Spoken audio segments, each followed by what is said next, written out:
Alhamdulillahirabbil alamin. Allahumma shalli ala sayidina Muhammad wa ala ali sayidina Muhammad. Rabbi shrahli sadri wa yassirli amri wahlul 'uqdatam min lisani yafqahu qawli. Shadaqallahul azim. Jamaah Islami Twinda yang dirahmati Allah.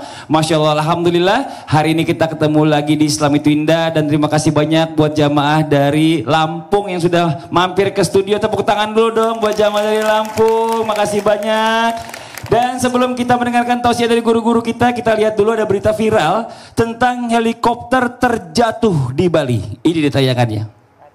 Viral helikopter jatuh alami kecelakaan di Bali, baling-baling terjerat tali layangan. Tengah ramai video sebuah helikopter tiba-tiba saja jatuh kecelakaan usai diduga terjerat tali layangan.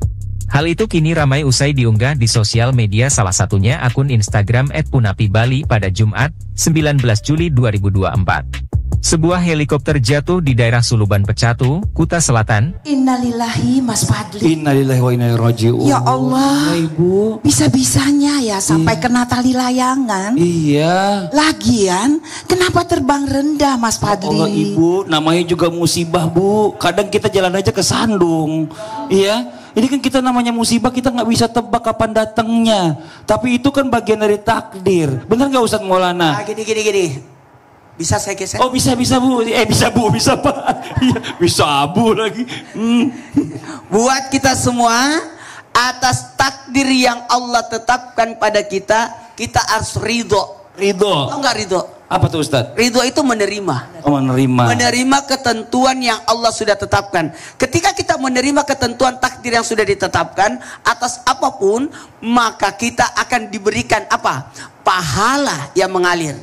Diangkat derajatnya, dihapuskan dosa-dosanya. Yang paling penting, innallaha mahas sabirin. Ketika kita diuji, lalu kita bersabar, maka pahalanya tak terbatas. Amin ya Allah. Yang paling penting ketika kita diuji, sebenarnya Allah mau tahu seberapa besar cintanya hambanya kepada Allah. Masya Allah. Maka diberikan cinta Allah. Maka kepada orang yang lagi diuji, maka yang harus ditekankan, kendalikan diri kita. Karena ada reaksi ketika kita diuji, pasti ada reaksi, marah, emosi, meratap, saling menyalahkan, itu harusnya dihindari. Tapi hebat loh Ibu tadi ditanya, korbannya rendah, Ibu dari penerbangan enggak. Ibu ngelihat dari video yang ada di mudah-mudahan kita jangan saling menyalahkan. Ayo kembalikan kepada Allah lewat kalimat innalillahi wa inna ilaihi raji'un. Makasih banyak Ibu. Tepuk tangan dong buat Ibu. Makasih. Silakan duduk Ibu. Tepuk tangan sekali lagi dong. Masya Allah. Update sosial media ini Masya Allah luar biasa. Jamaah. Buat semua nih yang di studio, jamaah yang di rumah ya, yang dirahmati Allah, juga adik-adik semua yang lagi pada nonton, pernah nggak berpikir kalau sesuatu dilakukan oleh orang lain itu buruk, merugikan kita? Pernah berpikir begitu Bu? Pernah apa enggak? Malu-malu lagi bilang aja sering. Temanya adalah jangan pernah menganggap buruk pilihan orang lain. Nah ini Masya Allah. Buat jamaah Islami Twinda yang di rumah, yuk sama-sama kita belajar. Sebelumnya kita nonton lagi sebuah video tayangan lagi tentang seorang pemilik rental tewas dikeroyok massa karena salah paham dikira mau mencuri mobil. Ini dia tayangannya. Seorang pemilik rental mobil asal Jakarta tewas akibat dikeroyok massa di Kabupaten Pati, Jawa Tengah. Korban bersama 3 rekannya dihajar massa sebab dikira maling saat akan menjemput mobil rental miliknya yang diduga dibawa kabur oleh penyewa. Aksi main hakim sendiri ini terjadi di Desa Sumbersoko, Kecamatan Sukolilo, Pati pada Kamis, tanggal 6 Juni tahun 2024, siang. Ini kan akhirnya kan menjudge orang lain atau main hakim sendiri. Ternyata dia bilang itu yang mau maling mobil, ternyata yang punya rental. Nah ini bagaimana nih Bib? Kalau seandainya seseorang ini telah berburuk sangka di dalam Islam, terus ada korban, nauzubillah summa nauzubillah, apalagi kalau sampai menyampai nyawa. Mohon izin penjelasannya. Tepuk tangan buat guru kita Habib Usman, silakan. Afwan Mas Fadli, Ustadz Maulana, Ustadz Syam. Bismillahirrahmanirrahim. Assalamualaikum warahmatullahi wabarakatuh. Waalaikumsalam warahmatullahi wabarakatuh. Alhamdulillahi rabbil alamin. Wassalatu wassalamu ala sayyidina wa nabina wa maulana Muhammadin wa ala alihi wa sahbihi ajma'in, amma ba'du. Segala puji bagi Allah subhanahu wa ta'ala yang telah memberikan kita nikmat iman, nikmat sehat walafiat. Ya alhamdulillah penonton di rumah dan penonton di studio, insya Allah mendapatkan ilmu yang bermanfaat dari guru-guru kita, bisa diamalkan untuk dirinya, suaminya, istrinya, anak-anaknya. Ya Allah, jadikanlah hari ini penuh dengan keberkahan dan keridhaan-Mu ya Allah ya Rahman ya Rahim. Amin, amin ya Rabbal. Ketika seorang manusia yang dikatakan oleh baginda Nabi Muhammad sallallahu alaihi wasallam, qala Rasulullah sallallahu alaihi wasallam, laisa minna, bukan daripada golongan kami, kata Rasulullah.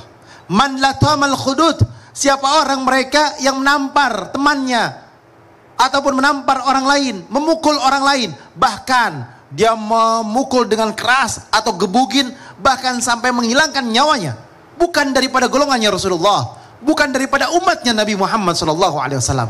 Karena orang itu, manusia tersebut akan menjadi manusia yang hina, manusia yang dilaknat oleh Allah, manusia yang tidak akan mendapatkan hidayah rahmat dari Allah Subhanahu wa taala. Oleh karena itu, ada hablum minan nas, ada hablum minallah. Ketika kalian membunuh orang lain, hablum minan nas ya dapat, hablum minallah juga kena, double ini. Berbahayalah kita ketika kita menggunakan tangan kita, menggunakan kaki kita, atau menggunakan anggota tubuh kita untuk menyakiti orang lain. Oleh karena itu, bertakwalah kepada Allah, minta ampunan Allah, jaga emosional kita, redam emosional kita. Jangan mau ikut-ikutan orang. Zaman sekarang ini, kita lihat orang lain, ngelihat orang bullying orang, atau menghina orang lain, ikut-ikutan di media sosial. Ikut-ikutan di media sosial. Dia hujat orang lain, dia ikut-ikutan. Dia caci maki orang lain, ikut-ikutan. Dia hina orang lain, dia ikut-ikutan. Dia menjadi followers untuk keburukan, untuk melakukan perbuatan hina, untuk melakukan perbuatan yang Allah nggak ridho kepadanya. Sehingga apa? Sehingga menjadi dosa berjamaah. Menjadi dosa berjamaah. Ketika orang tersebut memukulin orang lain, gebugin orang lain, bersama-sama semuanya berdosa. Semuanya sama-sama berdosa. Karena apa? Ada yang namanya hukum negara yang harus kita ikutin. Wa ulil amri minkum, kita taat kepada aturan Allah, aturan Rasulullah, dan aturan daripada negara kita. Jangan kalian main hakim sendiri, serahkan kepada yang berwajib. Biar yang berwajib yang menentukan hukumannya. Terima kasih banyak, Bir. Tepuk tangan dong buat Habib Usman bin Yahya.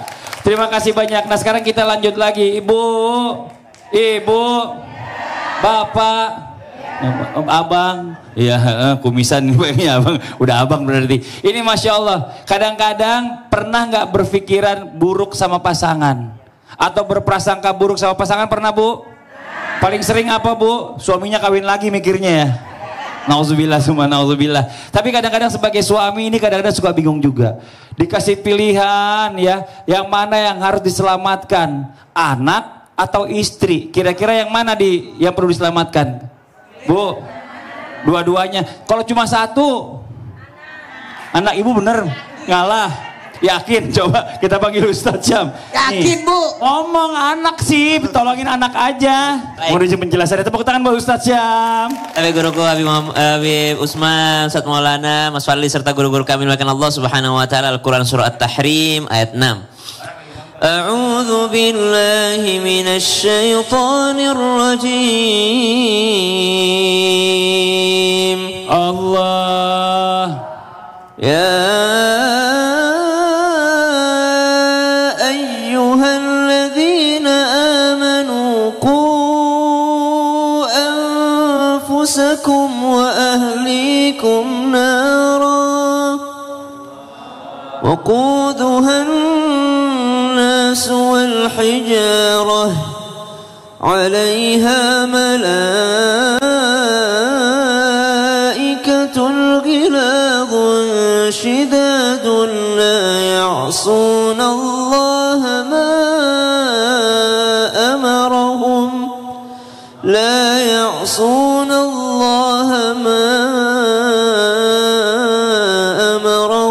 ويفعلون ما يؤمرون. Sudah menjadi konsekuensi bagi mereka yang berikrar beriman untuk menjaga diri kemudian keluarganya dari api nerakanya Allah Subhanahu wa taala.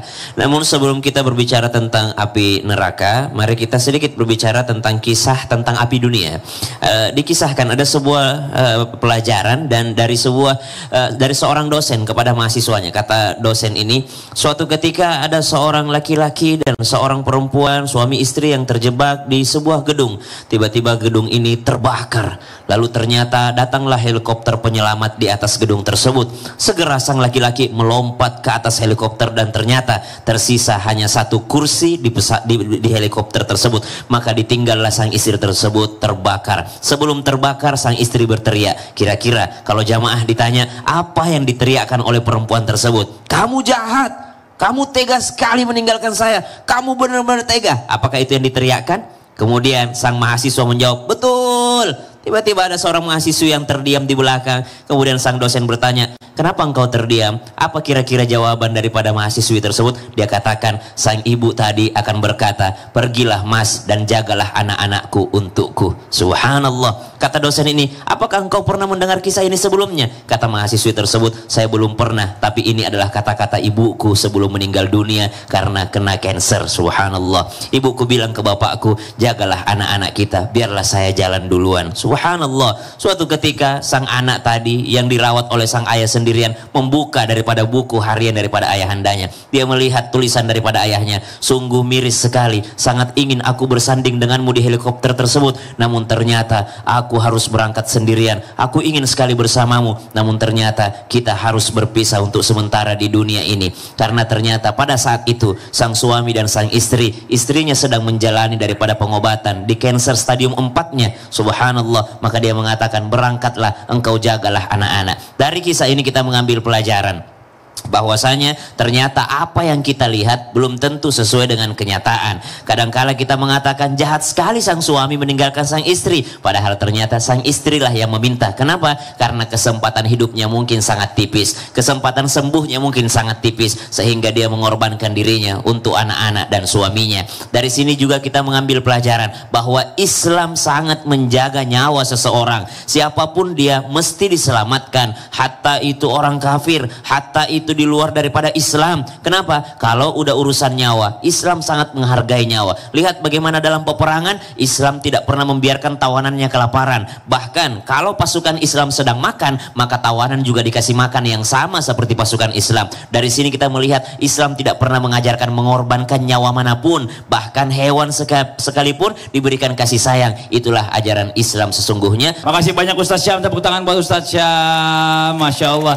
Saya mau minta tolong sama jamaah dari Lampung nih, satu maju ibu boleh? Nah tolong bacain ibu. Assalamualaikum warahmatullahi wabarakatuh. Waalaikumsalam warahmatullahi wabarakatuh. Ustadz, Habib dan guru-guruku ingin curhat. Saya itu selalu takut dihujat tiap ingin melakukan pekerjaan atau sesuatu. Makanya saya bingung nyari pekerjaan. Kira-kira Ustadz ada lowongan pekerjaan nggak? Hitung-hitung kerjasama Ustadz. Di sini tempatnya curhat. Oh iya benar. Di sini bukan lowongan pekerjaan. Mau nggak dapat pekerjaan? Mau dong. Mau. Nanti 20 tahun lagi. Maksudnya apa nih, pekerjaan apa? Pekerjaan nguras air laut. Kagak kelar-kelar nguras air laut sampai kering. Yang di rumah nanti kita lanjut lagi, jangan kemana-mana, tetap di Islam itu indah. Jamaah. Oh jamaah. Alhamdulillah.